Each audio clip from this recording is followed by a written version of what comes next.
I'm infant massage instructor Helen Thompson. Hello and welcome to First Time Mums Chat. Being a parent for the first time is challenging and changes your life in every way imaginable.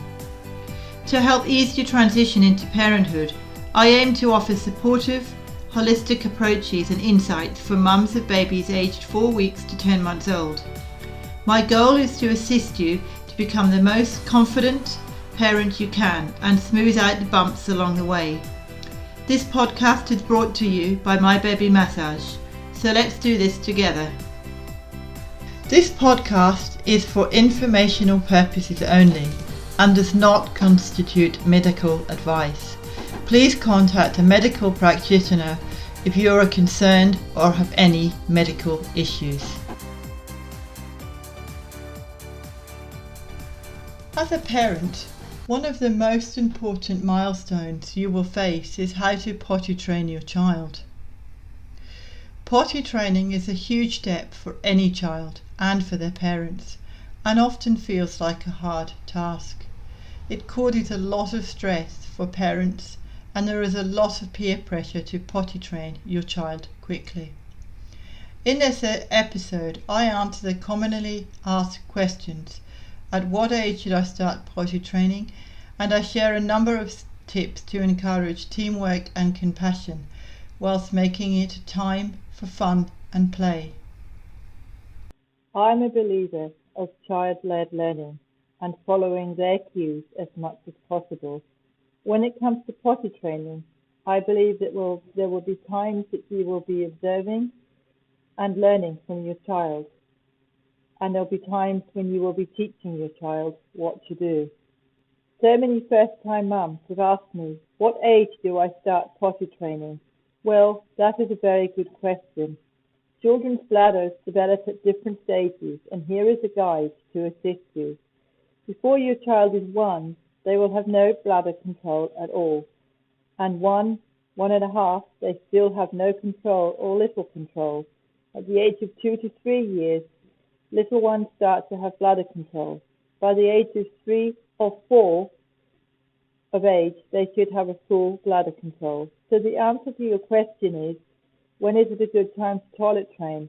Go with your child, as remember that every child is different, and one child may be ready and another may not be. A general guideline is between 1.5 to 2. There are a few points to consider, but the most important two that I have come up with are teamwork and compassion. Teamwork is the connection that you have between you and your child, and bonding and learning from your child and watching their cues.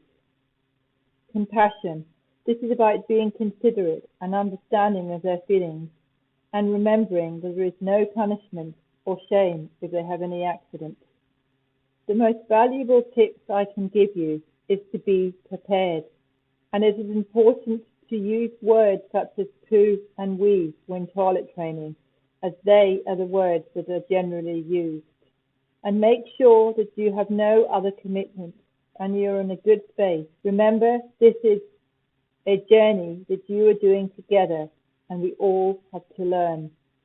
It is best to start at a weekend if you work, or even better, a long weekend, so that you can have a whole weekend to do it. Remember, this is a family time, and it is important that it is done with a loving and nurturing environment. It is best to stay at home for a few days while they are getting used to it. It is important that you explain to them what is happening, so they can keep the continuity going, and that you are consistent even when you go out. Take the potty with you in the car so that they have one near to hand if the toilet is too far away and you can't stop and use it when they need to go. Have a potty in the bathroom and have one in other areas of the house that are frequently used. If the bathroom is upstairs and your kitchen and playroom are downstairs, make sure you have a potty in the playroom so they know where it is and they do not have to rush upstairs. Have a change of clothes close to hand, and when they do have an accident, maybe have some in a drawer in the bathroom so it is easy to change when you need to. When you are getting ready to potty train your child, talk to them about it. Buy them a book and sit down with them and read them a story about potty training so they know what's happening. There are many, many books out there, but two that I have found that I find very, very useful is P is for Potty. It's a Sesame Street book. The other one is the Potty book for girls.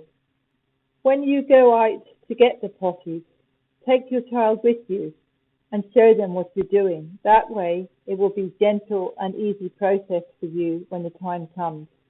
And you can put them in different spots and show your child where you put them. Take them out to buy the big girl pants or big boy pants. That way they can help you choose. They may want, the boy may want Tom's Tank Engine ones, and the girl may want Angels on them. It's important that you let them choose what they want. That way it will make your process a lot more easy and much more gentle.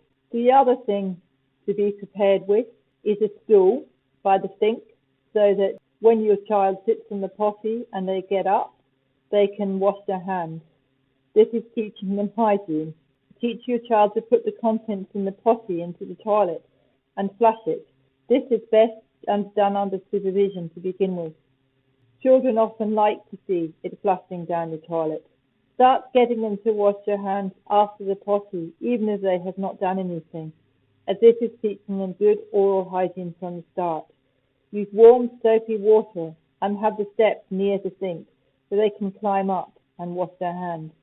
This is also good as they will be getting used to climbing on the steps when they progress to the big toilet later, and make it a fun process.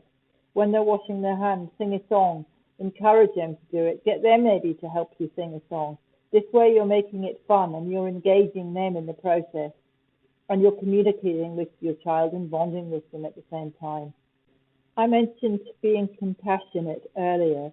Well, constipation in toddlers when they're training can be distress for them. They can get a fear of going to the toilet. It is very, very common.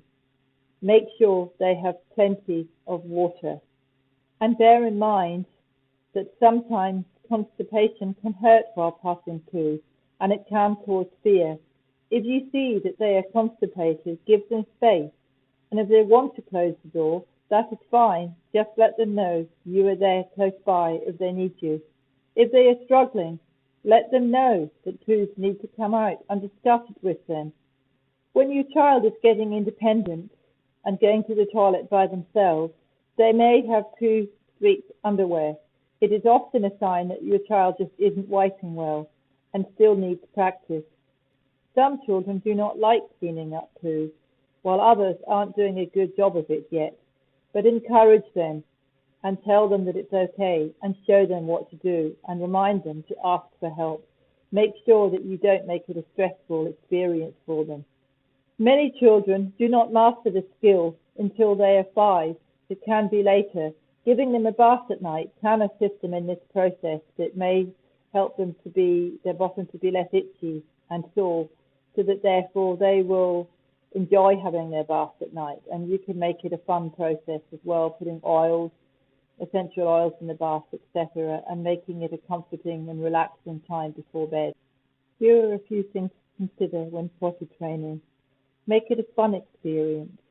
Books in the bathroom can be fun. They could look at the pictures whilst they're sitting on the toilet. Sit with them whilst they're on the potty, but bear in mind that they might want their space, and if they ask you to leave, that's okay. As adults, we like our privacy, and so do children. Reminding them to go can be annoying. Instead, say, if you need the potty, come and ask me, and we can go together. Children often get involved in play and forget to go and have accidents. Try not to make a big thing about it if they do. Take them to the toilet and take them to the potty and say something like, "Oh, whoops, accidents happen," or "Silly wee, it didn't tell you it was coming." The important thing is to change them quickly and not to make a big fuss. There are lots of really, really good books out there. And because I come from the natural approach and child learning, Gentle Potty Training by Sarah Ockwell Smith is a great book to buy. if you want to learn the gentle approach to potty training. I hope you have a fun time potty training with your child. Remember, this is a big achievement for you as a parent and your toddler. During this episode, I mentioned 2 books, which I highly recommend for further help and suggestions on potty training. The first book is A Gentle Potty Training by a Mother of 4, Sarah Ackwell Smith.